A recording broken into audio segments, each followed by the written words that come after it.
बिस्मिल्लाहिर्रहमानिर्रहीम। अस्सलाम वालेकुम students, I am your class teacher Sultan Mahmood. और आज जो है हम जो एवरेज डिस्कस करने जा रहे हैं वो है मॉड। इससे पहले हमने अरिथमेटिक मीन, ज्योमेट्रिक मीन और हार्मोनिक मीन को डिस्कस किया था। वो तीनों मैथमेटिकल एवरेजेस थी। अब हमारी पहली पोजिशनल एवरेज जो है वो मॉड है। तो आइए देखते हैं मॉड कैसे कैलकुलेट करते हैं, डिफरेंट किस्म के डाटा के लिए ये कैसे यूज किया जाता है।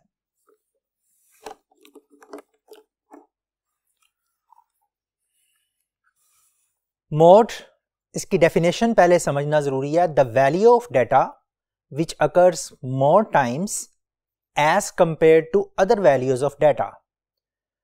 डाटा की ऐसी वैल्यूज जो दूसरी वैल्यूज के मुकाबले में ज्यादा दफा आ रही हो वो मॉड कहलाती है।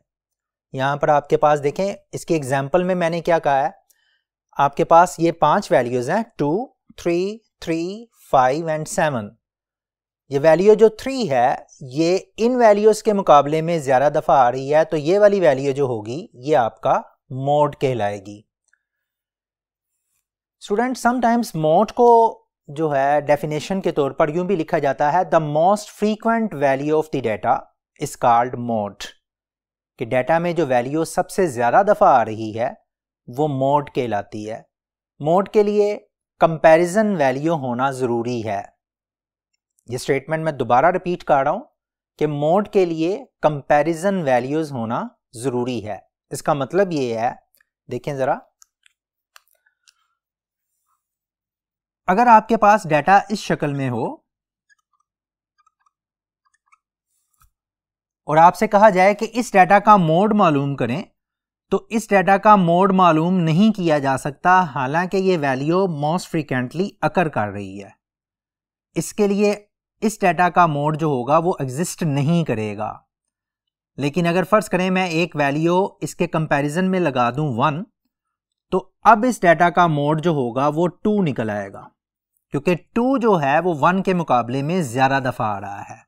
सो mode is that value which appears more times as compared to other values।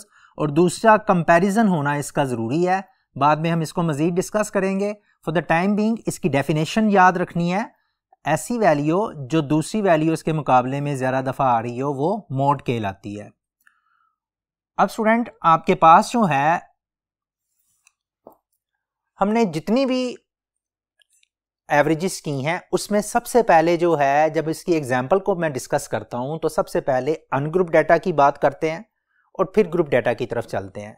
यहां पर भी हम सबसे पहले जो है वो अनग्रुप डाटा की बात करेंगे और उसके बाद जो है अपने फ्रीक्वेंसी वाले डाटा की तरफ चलेंगे या ग्रुप डाटा की तरफ चलेंगे। तो आप पहली जो एग्जाम्पल है वो अनग्रुप डाटा से रिलेटेड है। एग्जाम्पल ये है कि आपके पास collar sizes of shirts of 5 men are 15 inches, 15.5 inches, 16 inches, 15.5 inches and 17 inches. आपके कॉलर साइज जो है, उनके जो कॉलर साइज जो शर्ट्स के होते हैं वो इन्हीं के अंदर आते हैं, यानी कि 15, 15.5, 16, 16.5, 17, 17.5, 14, 14.5। तो ये आपके पास बेसिकली 5 वैल्यूज हैं कॉलर साइजेस की। आपसे कहता है what is the average collar size. आपने average collar size find out करना है। स्टूडेंट, मोड की एक एप्लीकेशन ये है कि मोड बड़ी सूटेबल एवरेज है जब ये आपके प्रोडक्शन एरिया के अंदर एंटर होती है या प्रोडक्शन मैनेजर के पास आती है, तो मोड जो है एक बड़ी सूटेबल एवरेज बन जाती है। मसलन कॉलर साइजेस जो है या शू साइजेस जो हैं या वेस्ट साइज जो है ट्राउजर्स का या कोट के साइजेस जो आप पहनते हैं या टाई साइजेस जो हैं, ये सारे जो हैं आपके पास, इनको प्रोडक्शन के लिए mode as an average use की जाती है कि हमें कितनी प्रोडक्शन करनी चाहिए ताकि वो ज्यादा से ज्यादा बिक सके। तो जब फर्ज कर लें कोई मैन्युफैक्चरर है कॉलर साइजेस का, तो वो ज्यादातर कॉलर्स वो बनाएगा जो कि मार्केट में ज्यादा बिकते हैं, तो वो अपना एवरेज साइज जो होगा वो रखेगा, तो उस एवरेज के लिए वो मोड को यूज करेगा। इसी तरह शू साइजेस हैं तो ज्यादातर वो शूज प्रोड्यूस किए जाएंगे जो मार्केट में ज्यादा सेल होते हैं। तो अगर आपसे कहा जाए कि what is the average shoe size, तो एवरेज शू साइज जो है मार्केट मैनेजर के लिए, प्रोडक्शन मैनेजर के लिए जो एवरेज शू साइज वो शू साइज होगा जो कि मार्केट में ज्यादा बिकता है। तो मोड जो है चूंकि मोस्ट फ्रीक्वेंट वैल्यू के लिए बोलते हैं और ऐसी वैल्यू जो ज़्यादा दफ़ा आकर होती है, इस वजह से मोड एक हेल्पफुल एवरेज है प्रोडक्शन मैनेजर के लिए, ताकि वो ये देख सके कि कौन से साइज़ की चीज़ जो है वो बनानी चाहिए। अब हम आते हैं एग्जाम्पल की तरफ। आपके पास जो है फर्ज करें ये वाली वैल्यूज़ जो हैं, जो आपके पास कॉलर साइजेस दिए गए हैं उनको मैंने एक्स से डिनोट कर लिया है। पहला कॉलर साइज 15 इंच का था, फिर 15.5 इंच का, 16 इंच का, 15.5 इंच का और 17 इंच का। आपने अगर इसका मोड मालूम करना है इस डाटा का, तो आप देखें हाईएस्ट नंबर जो है वो कहां पर अपीयर हो रहा है, सबसे ज्यादा दफा 15.5 आ रहा है 2 दफा, और बाकी की वैल्यूज एक एक दफा आ रही हैं। तो 15.5 इंच जो होगा वो आपका मॉडल कॉलर साइज होगा। आप यूं समझ सकते हैं कि मोड जो होगा इस केस में वो 15.5 इंच होगा। स्टूडेंट, मैंने इंटेंशनली जो है एग्जाम्पल के अंदर ये चीज नहीं लिखी कि find the mode of the data, मैंने एवरेज कॉलर साइज लिखा है ताकि आपको ये पता चल सके कि इस किस्म के डाटा के लिए जो सुटेबल एवरेज है वो मोड ही होगी, मोड के अलावा और कोई एवरेज जो है वो सुटेबल नहीं होगी। तो एवरेज डाटा के मतलब है हमने डायरेक्टली इसका मोड मालूम कर लिया, एंड दिस इज और मॉडल साइज जो सबसे ज्यादा दफा वैल्यू आ रही थी। तो अनग्रुप डाटा के लिए मोड जो होता है वो डायरेक्टली इंस्पेक्शन से आपको मिल जाता है, आपको कोई कैलकुलेशन नहीं करनी पड़ती। देख लें आपके पास, आपने सिंपली वो देखा कि जो वैल्यू है आपने वो वैल्यू जो है वो यहां पर लिख दी, आपके पास मॉडल वैल्यू आ गई। अब इसके बाद जो है अनग्रुप डाटा के बाद हमारे पास हम दूसरे डाटा की तरफ चलने लगे हैं। दूसरा डाटा जो है अनग्रुप डाटा के बाद हमारे पास है डिस्क्रीट फ्रीक्वेंसी डिस्ट्रीब्यूशन का डाटा। मैंने जब प्रेजेंटेशन ऑफ डाटा पे लेक्चर दिया था तो वहां पर हमने डिस्क्रीट फ्रीक्वेंसी डिस्ट्रीब्यूशन भी किया था और कंटिन्यूस फ्रीक्वेंसी डिस्ट्रीब्यूशन भी किया था। जब मैंने अरिथमेटिक मीन या ज्योमेट्रिक मीन या हार्मोनिक मीन की बात की तो वहां पर मैंने डिस्क्रीट फ्रीक्वेंसी डिस्ट्रीब्यूशन का कोई भी एग्जाम्पल नहीं की। रीजन इज डैट के डिस्क्रीट फ्रीक्वेंसी डिस्ट्रीब्यूशन में हमारे पास जो है जो 2 कॉलम्स यूज होते हैं वो ऑटोमेटिकली कंटिन्यूस फ्रीक्वेंसी डिस्ट्रीब्यूशन में भी आ जाते हैं। और डिस्क्रीट डाटा हो या कंटिन्यूस डाटा हो, अरिथमेटिक मीन, ज्योमेट्रिक मीन या हार्मोनिक मीन को यूज करने का एक ही फार्मूला है, उसमें कोई फार्मूले में डिफरेंस नहीं है। अब यहां पर आपके पास जो है मोड और मीडियन, इसके लिए डिस्क्रीट फ्रीक्वेंसी डिस्ट्रीब्यूशन और कंटिन्यूस फ्रीक्वेंसी डिस्ट्रीब्यूशन, इन दोनों को मैं अलग-अलग से हैंडल करूंगा क्योंकि इन दोनों के अंदर जो है वो डिफरेंस आ जाएगा फार्मूलाज का। तो यहां पर अब जो हम पहले बात करेंगे डिस्क्रीट फ्रीक्वेंसी डिस्ट्रीब्यूशन की, उसमें मोड कैलकुलेट करेंगे, और फिर कंटिन्यूस फ्रीक्वेंसी डिस्ट्रीब्यूशन उसका मोड कैलकुलेट करेंगे। तो आइए चलते हैं पहले डिस्क्रीट फ्रीक्वेंसी डिस्ट्रीब्यूशन का मोड कैसे कैलकुलेट करते हैं उसकी तरफ चलते हैं। डिस्क्रीट फ्रीक्वेंसी डिस्ट्रीब्यूशन ऐसी फ्रीक्वेंसी डिस्ट्रीब्यूशन जिसमें के जो वैल्यूज आपके पास आती हैं वेरिएबल की वो एग्जैक्ट इंटीग्रल वैल्यूज होती हैं। स्टूडेंट्स, हमने डिस्क्रीट वेरिएबल की बात की थी अपने फर्स्ट लेक्चर के अंदर जब मैंने आपको बेसिक कंसेप्ट्स स्टैटिस्टिक्स के बताए थे। मैं उसको दोबारा से रिपीट कर रहा हूं कि आपके पास जब जो डिस्क्रीट वेरिएबल होता है वो काउंटिंग का नतीजा होता है, यानी कि आपने कोई चीज काउंट की है और काउंट करने के बाद जो आपका रिजल्ट आया है वो डिस्क्रीट वेरिएबल की वैल्यू होगी। वो रिजल्ट जो काउंटिंग करने के बाद आपके पास आता है वो डिस्क्रीट होता है या वो वेरिएबल डिस्क्रीट होता है। तो डिस्क्रीट वेरिएबल जो होता है ऐसा वेरिएबल जिसमें एग्जैक्ट इंटीजर की शक्ल में आपका आंसर आता है। आप नंबर्स की शक्ल में बात करते हैं, इंटीजर्स की शक्ल में बात करते हैं, उसमें आपका पॉइंट नहीं होता। तो डिस्क्रीट फ्रीक्वेंसी डिस्ट्रीब्यूशन जो होती है जिसमें कि आपको फ्रीक्वेंसी भी दी जाती है और वेरिएबल की वैल्यू भी दी जाती है, जैसे हमारी एग्जाम्पल में हमने डिस्कस करना है अभी कि आपके पास वेरिएबल जो है वो क्या है और उसके साथ उसकी फ्रीक्वेंसी भी गिवन है। देखते हैं हम एग्जाम्पल की तरफ। ये एग्जाम्पल है आपके पास, मैंने जो वेरिएबल इसमें कंसिडर किया है वो है नंबर ऑफ टाइपिंग एरर्स और दूसरी साइड पे जो है नंबर ऑफ पेजेस हैं। यहां पर जो है वो मैंने एक 100 पेज की एक किताब है, फर्ज करें एक बुक है जिसके 100 पेजेस हैं और उस 100 पेजेस के अंदर उस बुक में आपके पास टाइपिंग एरर्स भी मौजूद हैं, कुछ पेजेस के ऊपर कुछ टाइपिंग एरर्स हैं। हम डाटा को पहले रीड कर लेते हैं कि हमें इंफॉर्मेशन क्या गिवन है। इंफॉर्मेशन हमें यह गिवन है कि 100 पेजेस की किताब में से 37 पेजेस ऐसे हैं जिन पे कोई टाइपिंग एरर नहीं है, 20 पेजेस ऐसे हैं जिनमें एक टाइपिंग एरर है, एक टाइपिंग एरर वाले 20 पेजेस हैं। 32 पेजेस ऐसे हैं जिनमें दो टाइपिंग एरर्स हैं, और 11 पेजेस ऐसे हैं जिनमें 3 टाइपिंग एरर्स हैं। तो यहाँ पर हमारे पास डाटा की अंडरस्टैंडिंग करना बहुत ज़रूरी है कि जो डाटा आपको दिया हुआ है वो क्या इंफॉर्मेशन आपको प्रोवाइड कर रहा है। यहाँ पर अब आपके पास 100 पेजेस की किताब में ये नंबर ऑफ पेजेस हैं और ये उनकी टाइपिंग एरर्स हैं। आपने ये देखना है कि सबसे ज़्यादा टाइपिंग एरर जो है वो कितने पेजेस के ऊपर हुई है। अब आप इसको देखने के लिए, इसका मोड मालूम करने के लिए, सबसे पहले तो हम मोड के लिए नोटेशन जो यूज़ करनी है वो एक्स कैप, जैसे मीन की नोटेशन होती थी एक्स बार, मोड की नोटेशन जो है वो एक्स कैप है। कन्वेंशनली हम इसे एक्स कैप से डिनोट करते हैं, कन्वेंशनली हम इसे एक्स कैप से डिनोट करते हैं। वाई कैप भी हो सकता है, जी कैप भी हो सकता है, डिपेंडिंग जोन सा भी वेरिएबल आप यूज़ कर रहे हैं। अब एक्स कैप की वैल्यू अगर आप मालूम करना चाहते हैं, मोड की वैल्यू मालूम करना चाहते हैं, तो सबसे पहले आपने ये देखना है कि आपके पास फ्रीक्वेंसी वाला कॉलम जो है वो ये है, नंबर ऑफ पेजेस वाला, ये आपकी फ्रीक्वेंसीज हैं। मैं इसको रेड से हाईलाइट कर रहा हूं, ये है मेरे पास फ्रीक्वेंसी, और ये वाला जो टाइपिंग एरर है ये आपके पास एक्स की वैल्यूज हैं, वेरिएबल की वैल्यूज। जब डिस्क्रीट फ्रीक्वेंसी डिस्ट्रीब्यूशन होती है तो जो वैल्यू आपको रेगुलर पैटर्न पे नजर आ रही हैं वो आपकी वेरिएबल की वैल्यू है, और जो हैपोहेज़र्डली चल रही हैं, रैंडमली चल रही हैं, वो आपके पास फ्रीक्वेंसीज होती हैं। अब आपके पास जो है नंबर ऑफ पेजेस यहाँ पर है और ये आपके पास एक्स जो है टाइपिंग एरर्स हैं।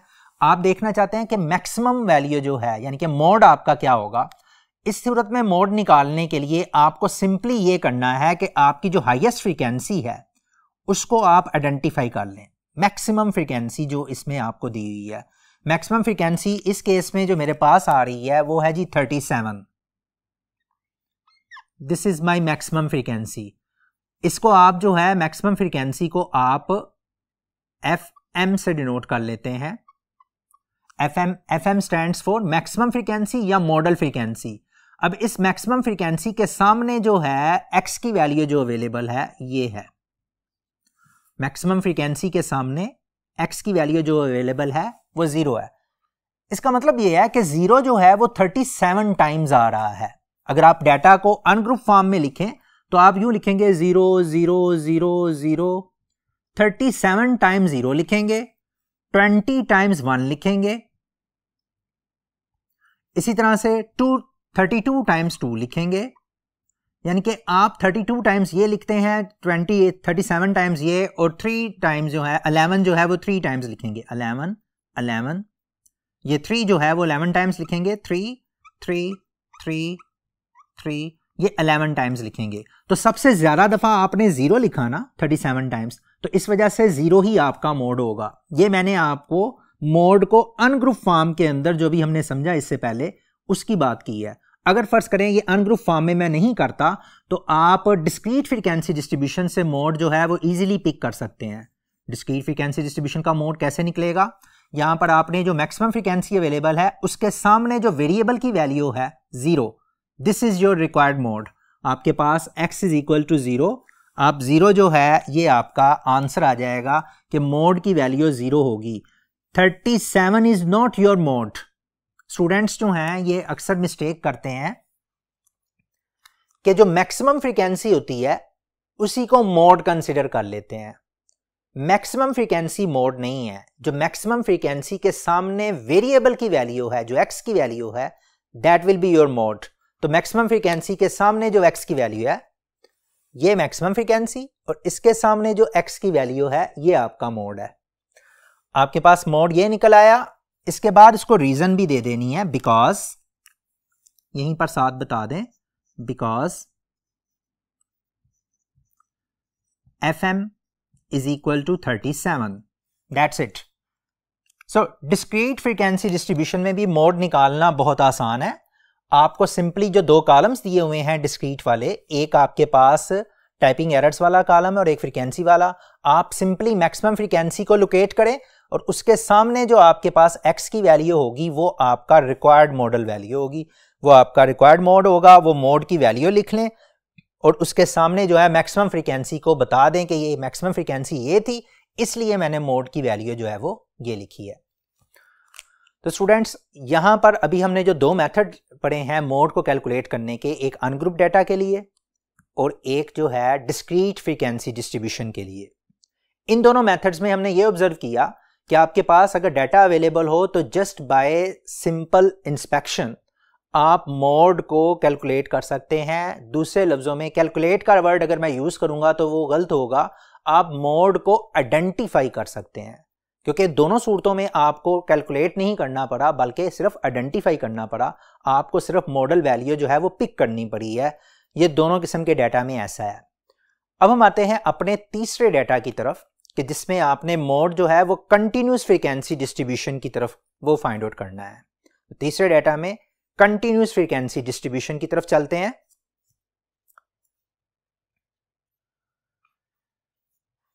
स्टूडेंट्स ये डाटा जो है कंटिन्यूस फ्रीक्वेंसी डिस्ट्रीब्यूशन, ये मैंने एज जो है इंटेंशनली यहां पर लिखा है ताकि आपको आइडिया हो कि we are discussing continuous variable. मैंने आपको स्टूडेंट्स बताया था कि कंटिन्यूस वेरिएबल क्या होता है। कंटिन्यूस वेरिएबल ऐसा वेरिएबल है कि जो इंटरवल्स के दरमियान वैल्यूज गेन कर सकता है। यानी कि आपके पास जो पहली वैल्यू जो मैंने लिखी है वो आपके पास जो है 5 से 9 है। अच्छा, अगर मैं 5 से 9 वैल्यू लिखता हूं तो 5 से 9 का मतलब ये है कि 5 ईयर से लेकर 9 ईयर्स तक जो है उन पर्सन्स की तादाद मैंने लिखी है। 5 ईयर से लेकर 9 ईयर्स तक जो है इसके दरमियान 5.6, 5.5, 5.7, 8.6, 8.9 ये भी पॉसिबल वैल्यूज हैं, यानी कि एजेस जो हैं वो पॉइंट्स में भी आ सकती हैं।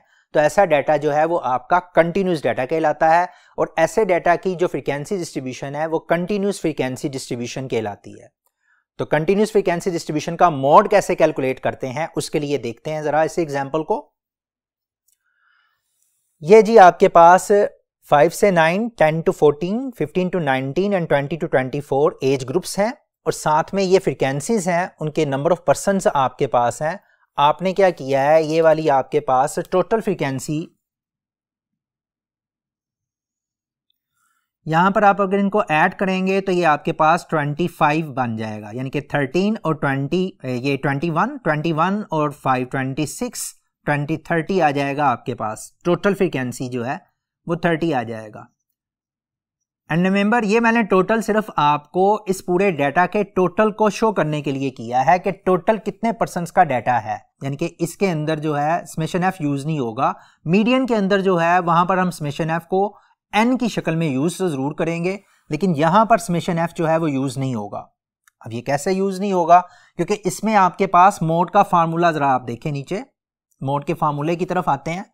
मोड के फार्मूले में आपके पास डिफरेंट वैल्यूज आपके सामने नजर आ रही हैं आपको, FM, F1, FM, F1। याद रखें फार्मूले को याद करने का तरीका है कार, FM माइनस F1, यही ब्रैकेट नीचे रिपीट हो रही है, FM minus F1 plus FM minus F2। Symmetrically चलेंगे तो बात ज़हन में रह जाएगी, ये माइनस F1 है और ये माइनस F2 है, मल्टीप्लाइड बाय एच। इसमें एच जो है इससे आप वाकफ हैं, मैं बाद में फिर दोबारा इस पे बात करेंगे। एल क्या चीज़ है, FM, F1, F2 ये सारी चीज़ें क्या हैं, ये कोई इतनी मिस्टीरियस चीज़ें नहीं हैं, हम बड़ी आसानी से डाटा से ये पिक कर सकते हैं।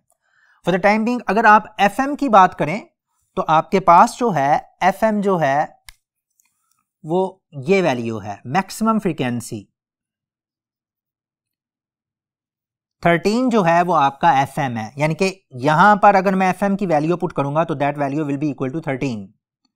फिर मैं F1 जो है वो FM से पिछले वाली वैल्यू F1 और F2 जो है जो आपको नजर आ रहा है डाटा पे वो FM से अगले वाली वैल्यू F2। अब देखें हमारे पास ये तीनों वैल्यूज जो हैं हमने इजीली आइडेंटिफाई कर ली। FM की जो नेबरिंग वैल्यूज हैं, यानी कि जो इसके नेबर्स में हैं, चाहे वो इससे एक, चाहे इसके बाद फर्ज कर लें 13 है और यहां पर आपके पास जो है वो 7 है, फिर इसी तरह से ऊपर वैल्यू जो है वो 8 है, तो FM और F1 जो होगा वो आपके पास 7 होगा उस केस में, और उससे आगे जो है पीछे अगर 8 है तो उससे कोई फर्क नहीं पड़ता, छोटी बड़ी वैल्यू से कोई फर्क नहीं पड़ना। आपने सिंपली ये देखना है कि FM की नेबरिंग फ्रीक्वेंसीज कौन कौन सी हैं। FM ये है, इसके नेबर में ये है, इधर इधर इसके नेबर में ये है, ये तीन वैल्यूज आइडेंटिफाई कर लें। इसके बाद बात रह गई एल की और एच की। एल आपने कैसे फाइंड आउट करना है? बेसिकली एल जो है वो लोअर क्लास बाउंड्री है, ये मैं नीचे लिख रहा हूं, L is equal to lower class boundary of modal class. जी students, class boundary, class boundary और क्लास लिमिट का कंसेप्ट जो है उसको मैं दोबारा से रिवाइज कर रहा हूं, जरा देखिएगा, रिपीट कर रहा हूं, ध्यान से सुनिएगा। मैंने क्लास लिमिट्स के लिए कहा था कि ये नॉन ओवरलैपिंग इंटरवल्स होते हैं, जैसे कि हमारे पास डाटा के अंदर मौजूद हैं। ये क्लास लिमिट्स हैं, 9 के बाद 10, 14 के बाद 15, 19 के बाद 20। अगर यहां पर फर्ज करें 10 होता और दोबारा से यही 10 दोबारा रिपीट हो रहा है तो that will be your class boundaries. या यहां पर जो नंबर होता वही नंबर दोबारा नीचे रिपीट हो तो वो क्लास बाउंड्री कहलाता है। हमारे पास जो है लोअर क्लास बाउंड्री की हमें जरूरत है हमारे डाटा के लिए। अब ये क्लास बाउंड्री में इन नॉन ओवरलैपिंग इंटरवल से हमने ओवरलैपिंग इंटरवल्स की तरफ चलना है। अब वो ओवरलैपिंग इंटरवल्स कैसे बनाने हैं, वो क्लास बाउंड्रीज कैसे बनानी है, उसके लिए जरा बात को गौर से सुनना है।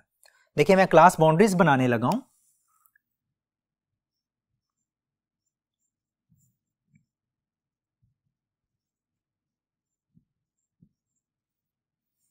क्लास लिमिट्स अवेलेबल हों और क्लास बाउंड्रीज आपने बनानी हो तो इस प्रोसीजर को जरा देखिएगा। आपने पहले ये देखना है जो क्लास लिमिट्स अवेलेबल हैं, आपके पास जो पहली क्लास है फर्स्ट क्लास, इस क्लास की अपर लिमिट जो है वो 9 है, और जो नीचे वाली क्लास है सेकंड क्लास, इस क्लास की लोअर लिमिट जो है वो 10 है। ये अपर लिमिट है, ये इसकी लोअर लिमिट है। आपने बेसिकली इन दो वैल्यूज को सेम करना है, ऐसा ही है। 9 और 10 अगर सेम हो जाएं तो तब आप में ये क्लास बाउंड्रीज बन जाएंगी। हमने यही काम यहां पर करना है, इनको सेम कैसे करना है। देखें, इनको सेम करने का तरीकाकार ये है कि आप देखें कि इन दोनों वैल्यूज के दरमियान गैप कितनी वैल्यूज का है। 9 और 10 में एक ही यूनिट का गैप है। आप क्या करें, ये इन दोनों को माइनस कर लें पहले, 10 माइनस 9, और इस गैप को 2 पे डिवाइड कर दें। पहले ये दो गैप जो है वो असेस कर लें कि आपका गैप कितना है। गैप निकालने का तरीकाकार क्या है कि नीचे वाली लिमिट में से ऊपर वाली लिमिट जो है इस साइड पे जो ओब्लीक चल रही है उन दोनों को माइनस करें और उस गैप का हाफ कर लें। हाफ करेंगे तो आपके पास आ जाएगा 1 divided by 2 is equal to 0.5, 0.5 आ जाएगा आपका। ओके, ये प्रोसीजर, दोनों का gap 10 minus 9 gap divided by 2, gap को 2 पे डिवाइड कर दें और 2 को डिवाइड करने के बाद आपका आंसर 0.5। ये असूल याद रखना है, जरूरी नहीं है कि यहां पर सिर्फ ये एग्जैक्ट फाइंड 9.5 9.6 भी आ सकता है। फिर इन दोनों का गैप जो है वो 0.1 का आ जाएगा और फिर इन दोनों को डिवाइड करेंगे। सो ये रूल याद रखना है, गैप डिवाइडेड बाय 2, जो भी आंसर आएगा उस आंसर को, जैसे ये हमारे पास आंसर आया है, इस आंसर को जो है वो आप 0.5 जो है वो लोअर लिमिट में से माइनस करेंगे और अपर लिमिट के अंदर ऐड कर देंगे। यानी कि ये वाला जो 0.5 आया है इसको 5 में से माइनस करेंगे।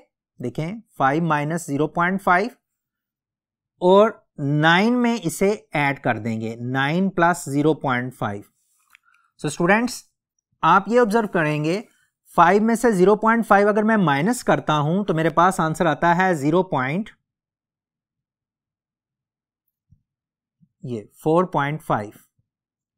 और 9 अगर मैं इधर ऐड करता हूं तो दिस विल गिव मी 9.5।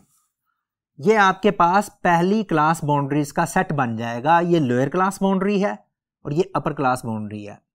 अभी हम दूसरा सेट बनाते हैं। ये वाली जो वैल्यू है 10 में से 0.5 माइनस करें और 14 में 0.5 ऐड कर दें। आपके पास जो रिजल्टेंट वैल्यूज आएंगी, 10 में से 0.5 माइनस करेंगे तो आपके पास आ जाएगा जी 10 माइनस 0.5 करेंगे तो 9.5 और 14 में 0.5 ऐड करेंगे तो प्लस ये गैप के साथ 14 प्लस ये करेंगे तो 14.5। फिर अगली क्लास बाउंड्री, अगर देखें आपके पास जो है ये 9.5 है, नीचे वाली क्लास में देखें वो भी 9.5 आ गया। इसका मतलब है क्लास बाउंड्रीज जनरेट होना शुरू हो गई हैं। 15 माइनस 0.5, 19 प्लस 0.5। 15 में से 0.5 माइनस करेंगे तो आपके पास आ जाएगा 14.5 और इसमें ये ऐड करेंगे तो 19.5। यहां पर अब आपके पास 20 माइनस 0.5 एंड 24 प्लस 0.5। 20 में से 0.5 माइनस करेंगे तो 14.5 और ये ऐड करेंगे तो 24.5। नो, अब आप देखें कि आपके पास ये जो आप आई हैं वैल्यूज, ये सारी आपकी क्लास बाउंड्रीज वाला डाटा आ गया है। 9.5, 9.5, 14.5 पे, फिर दोबारा 14.5, 19.5 है, यहां पर आपके पास ये 19.5 दोबारा आ जाएगा।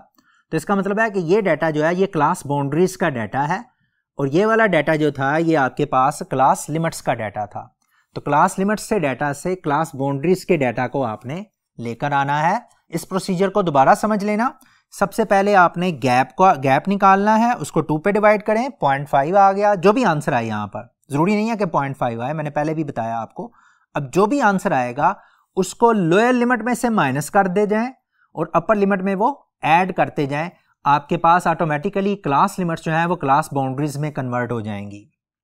नाउ स्टूडेंट्स, हमारे पास जो है अब मोड की वैल्यू अगर आप मालूम करना चाहते हैं तो मोड की वैल्यू निकालने के लिए यहां पर ये फार्मूला जो है आपके पास अवेलेबल है। Mode is equal to lower class boundary of the modal class.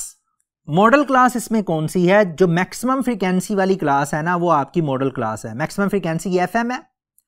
FM की जो सामने आपकी लोअर क्लास बाउंड्री ये एफएम है, इसके सामने जो लोअर क्लास बाउंड्री है वो 9.5 है और जो अपर क्लास बाउंड्री है वो 14.5 है।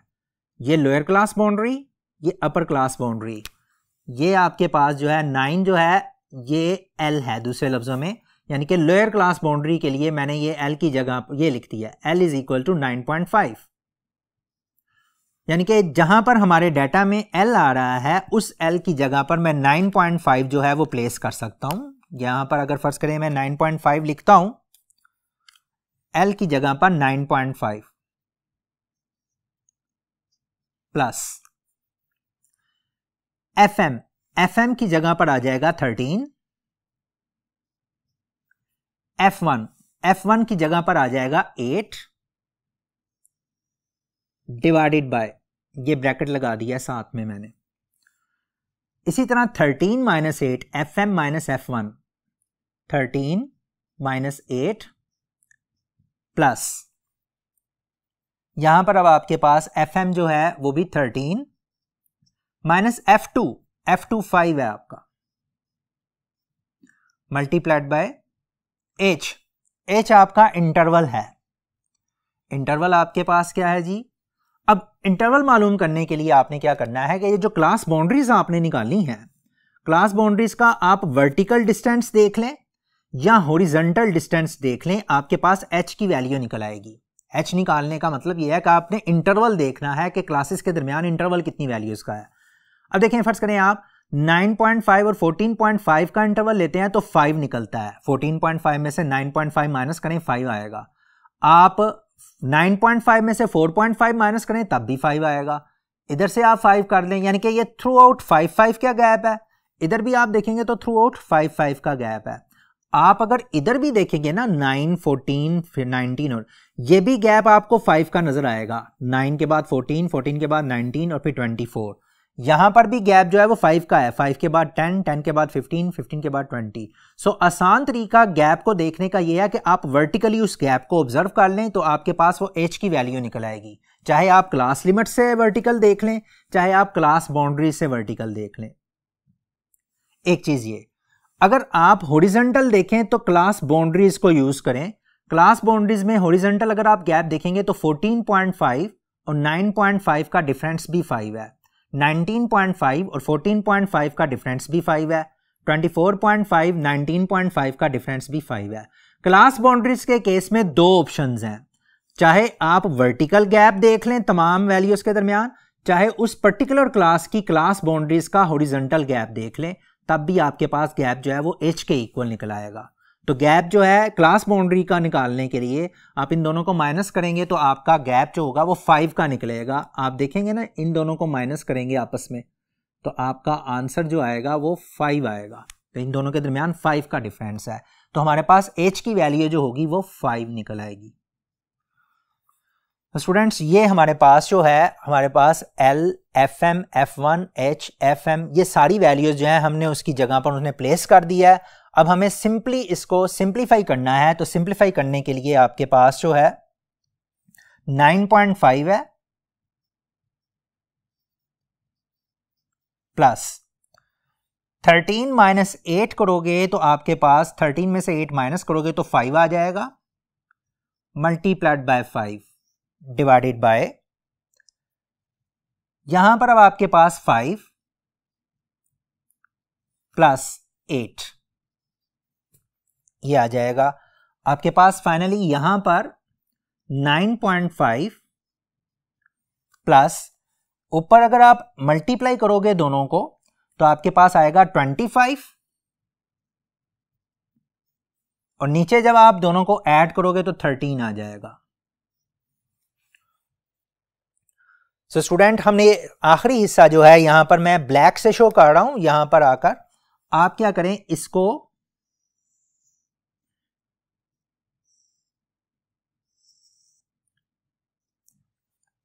ये आ जाएगा 9.5 प्लस 25 बाय 13, आप इसको ऐड कर सकते हैं। 9.5 लिख रहा हूं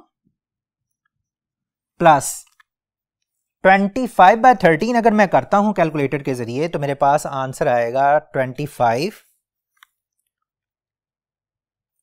देखें 25 divided by 13, my answer is 1.92।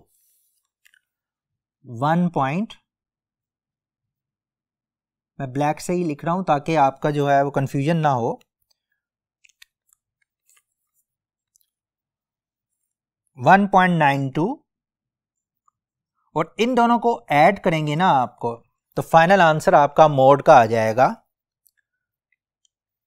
9.5 plus 1.92, your answer is 11.42। ये 11.42 जो है ये आपकी एवरेज एज निकल आएगी यूजिंग मोड। तो स्टूडेंट्स आपने ये ऑब्जर्व किया कि मोड के फाइंड आउट करने के लिए हमें एक एक्स्ट्रा कॉलम आज हमने इंट्रोड्यूस करवाया। वो एक्स्ट्रा कॉलम कौन सा था? वो था क्लास बाउंड्रीज का कॉलम, कि आपके क्लास लिमिट्स हों, क्लास बाउंड्रीज हों, और साथ में जो हमने चीज़ इंट्रोड्यूस करवाई वो थी FM, F1 और F2। हमें ये वाला फार्मूला अवेलेबल होता है, इस फार्मूले में अगर आप सारी वैल्यूज़ को प्लग इन करें तो आपका फाइनल आंसर जो है वो इस तरह से आप निकाल सकते हैं 9.5। पहले आपने ये करना है कि जो डिवीजन वाला फैक्टर है उसको आंसर निकालकर उसमें 9.5 को ऐड करना है। यहां पर आप देखें मैंने पहले 25 और 13 को ऐड किया, मेरा 1.92 आया और उसमें मैंने 9.5 ऐड किया तो मेरा आंसर 11.42 निकला। दिस इज हाउ स्टूडेंट्स हम जो है मोड कैलकुलेट कर सकते हैं फ्रीक्वेंसी डिस्ट्रीब्यूशन का। सो आज जो हमने कैलकुलेशन प्रोसीजर सीखे मोड को कैलकुलेट करने के और उसकी डेफिनेशन भी हमने की, the most frequent value of the data are the value which appears more times as compare to other values.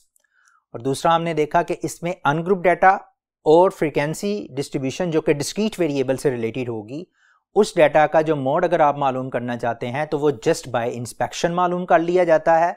लेकिन जब आप कंटिन्यूस डाटा की तरफ आते हैं और मोड मालूम करना चाहते हैं तो उसके लिए आपको क्लास बाउंड्रीज का कॉलम भी डेवलप करना पड़ता है और उसके साथ आपने मैक्सिमम फ्रीक्वेंसी और F1 और F2 कैलकुलेट करना पड़ता है और उसके बाद आपका फाइनल आंसर निकलता है। हमारा आज का लेक्चर जो है यहाँ पर ख़त्म होता है। आज का लेक्चर के बाद जो है नेक्स्ट लेक्चर के अंदर इंशाल्लाह जो है हम मीडियन की तरफ आएंगे और उस पर हम देखेंगे। तब तक के लिए खुदा हाफिज़, अपना ख्याल रखिएगा, टेक केयर।